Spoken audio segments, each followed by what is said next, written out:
tadi sebelum acara mulai saya sempat ngobrol-ngobrol dengan Pak Firman dari Papua. Pak Firman tadi ingin sekali. Salam Pak Firman. Ya. Iya. Mungkin untuk Bapak Ibu peserta webinar lainnya, bila ingin bertanya boleh langsung angkat tangan saja ya.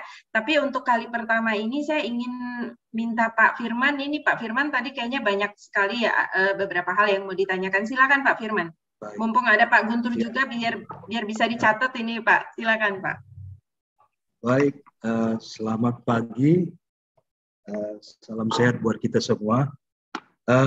Sebetulnya terkait dengan apa yang disampaikan Ibu Asri tadi, saya sedikit banyak hal yang artinya di kementerian kami, khususnya di Badan Pertanahan itu ada hubungannya.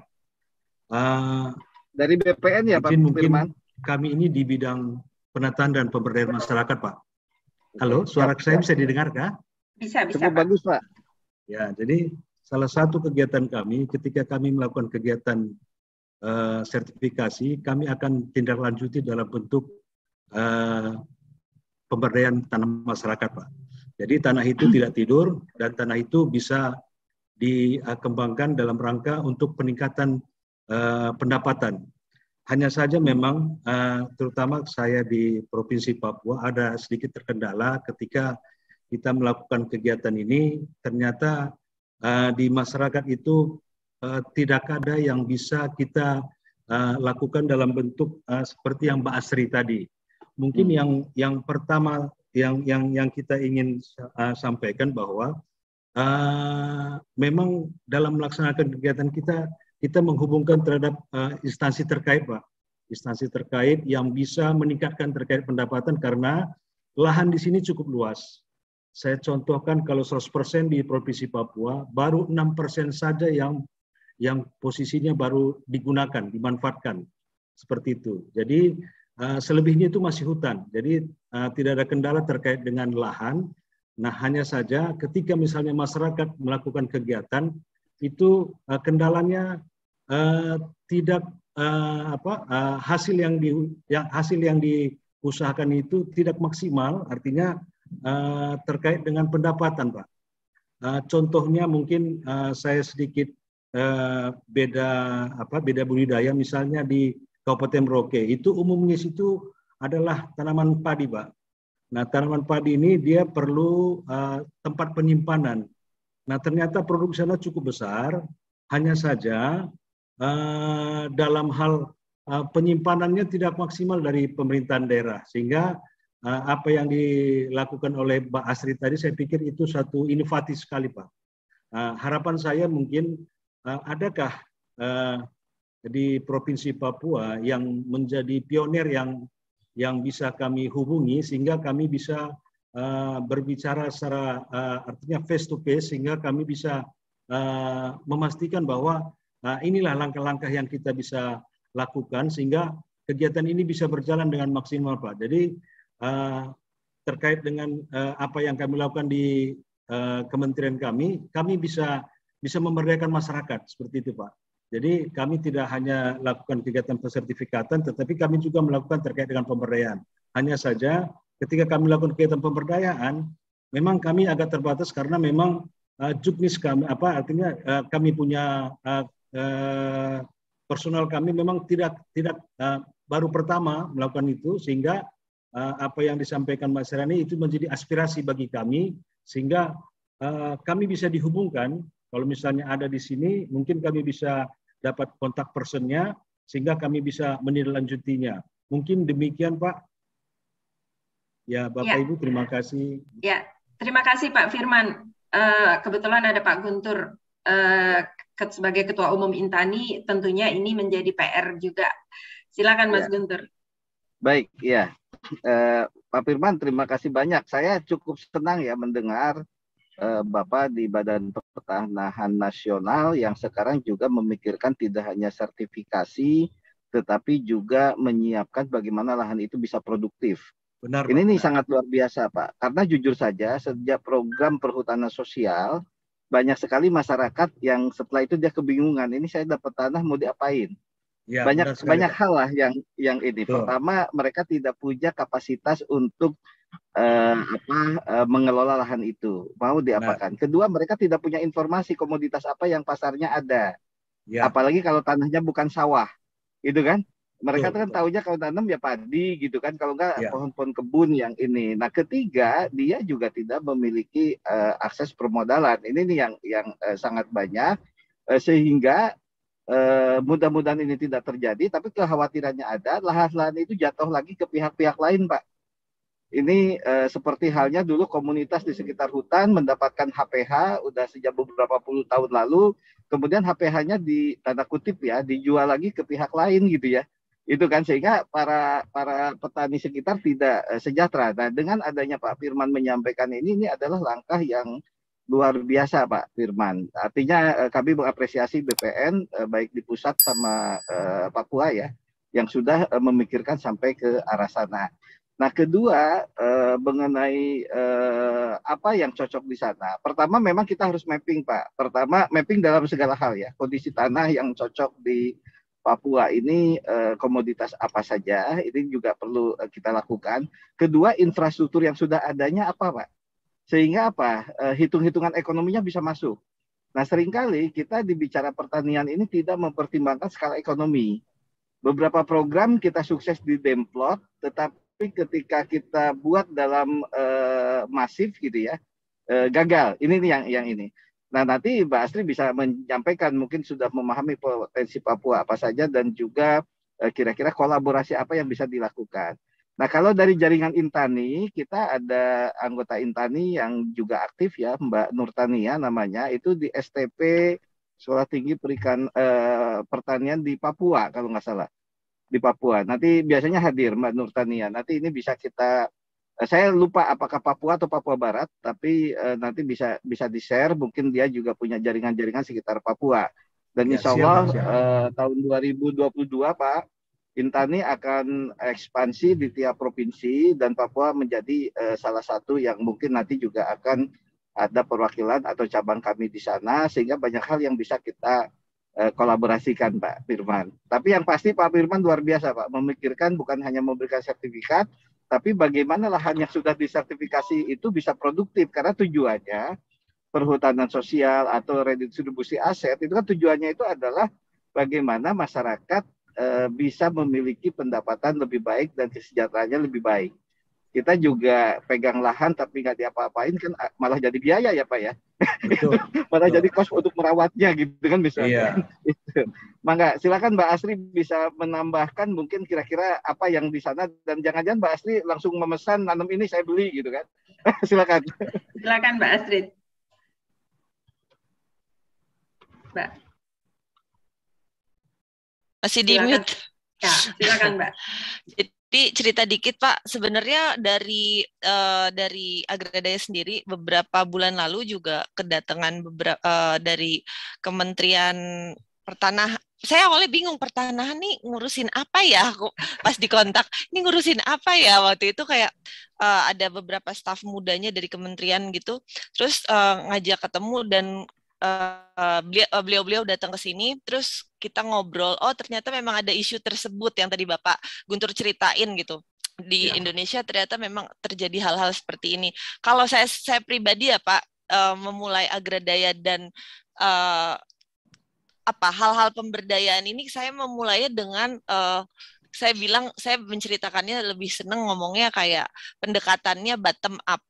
Jadi memang mulainya dari si kelompok taninya dulu gitu. Nah, ketika pendekatannya bottom up, kami secara tidak langsung yang tadi Pak Guntur bilang, pemetaan itu terjadi. Jadi saya mendengar sendiri bahwa, oh ternyata yang biasa tumbuh adalah ini, tanaman X.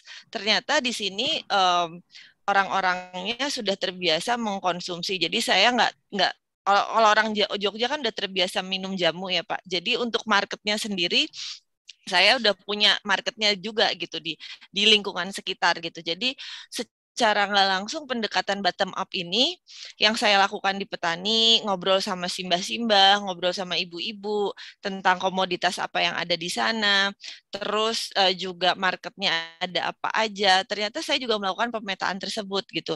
Nah, hal-hal seperti ini yang sebenarnya mungkin untuk di sisi pemberdayaannya tadi kan kalau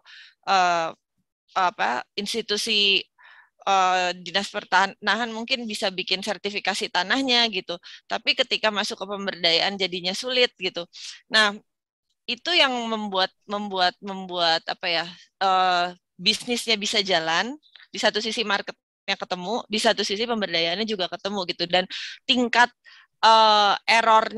tingkat errornya, kegagalannya menjadi lebih rendah juga ketika kita udah melakukan si pemetaan tersebut gitu. Jadi memang kalau Agradaya di awal, contoh ya Pak, kita lagi melakukan kita lagi melakukan pendekatan ke Sumba. Awalnya saya nanya, di Sumba memang ada kunyit ya gitu. Kami nggak mau ketika daerah itu tidak ada potensi, kulturnya tidak melakukan konsumsi akan bahan pangan tersebut gitu. Kami tidak mau memaksakan satu daerah yang aslinya nggak punya kebudayaan itu, terus kita penetrasi untuk nanam hal tersebut gitu, untuk nanam komoditas itu gitu. Karena jadinya apa, tingkat kegagalannya tinggi dari kegagalan nanamnya. Pertama itu, terus kedua dari bisnisnya juga gitu Pak. Nah, keberuntungannya di Jogja adalah ketika Agradaya nyerap, kita kan distribusiin ke market tingkat Indonesia nih, tingkat nasional. Tapi di sisi lain, ibu-ibu yang masih punya tanaman hasil panen dan hasil processing mereka di level kelompok, itu juga bisa jualan di kawasan wisata sekitar dia, yang akhirnya ekonomi lokalnya juga jalan gitu. Jadi orang kan selama ini selalu ngelihatnya namanya bisnis harus besar, harus raksasa, harus gede gitu, marketnya harus Indonesia, harus paling nggak nasional, paling nggak harus bisa ekspor gitu. Padahal di level desa pun juga ada marketnya. Jadi saranku yang pertama Pak itu sama seperti Pak Guntur ya, mungkin pemetaan tuh harus cukup kuat. Terus kedua, kalau saya boleh kasih tips, aku sendiri belum mengerti tentang Papua. Maksudnya kalau spesifik tentang Papua aku nggak bisa ngasih saran yang terlalu dalam, cuman ketika itu tidak berasal dari komunitas, ketika itu tidak dipergunakan oleh komunitas, bukan kebudayaannya, tidak perlu dipaksakan Pak gitu, karena nanti dari segi bisnis dan dari segi keberhasilan nanamnya atau budidayanya juga tidak apa ya, juga kurang berhasil gitu. Itu sih Pak kalau pengalaman kami gitu. Mungkin izin Ibu, gitu. Saya sedikit menambahkan. Kalau di Papua istilahnya kita bagi ada dua wilayah Pak. Itu daerah pesisir dan daerah pegunungan. Jadi kalau daerah pesisir itu pada umumnya memang dia bercocok tanam tanaman yang artinya musiman. Nah, pada zamannya Belanda itu sudah pernah dilakukan, misalnya dulu itu ada coklat Pak. Nah, coklat itu sampai pengeringan, hanya saja tindak lanjutnya sampai sekarang itu tidak ada terkait dengan pembinaan dari OPD yang terkait, sehingga pekerjaan itu mereka tidak maksimal. Jadi kalau misalnya petani pada umumnya, kalau misalnya masyarakatnya kalau tidak mata pencarian nelayan adalah petani, seperti itu. Jadi kalau terkait dengan wilayah, saya pikir nanti itu tidak jadi pembatas, hanya saja memang ketika tidak maksimal terkait dengan pembinaan dari kegiatan pemberdayaan itu, sehingga masyarakat tidak bisa mengelola tanahnya itu dengan baik, seperti itu. Mungkin itu yang saya tangkap tadi.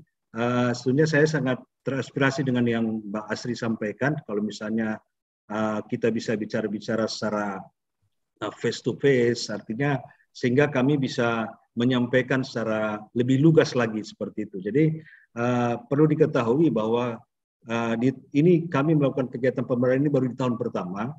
Jadi selain kami melakukan itu, kami merekrut terkait dengan field staff atau tenaga kontrak lah yang bisa memetakan terkait dengan lokasi itu. Memang sebatas dengan lokasi yang dibebankan sesuai dengan DIPA kami begitu. Nah, jadi setelah itu mereka memetakan, baru kita lakukan penyuluhan.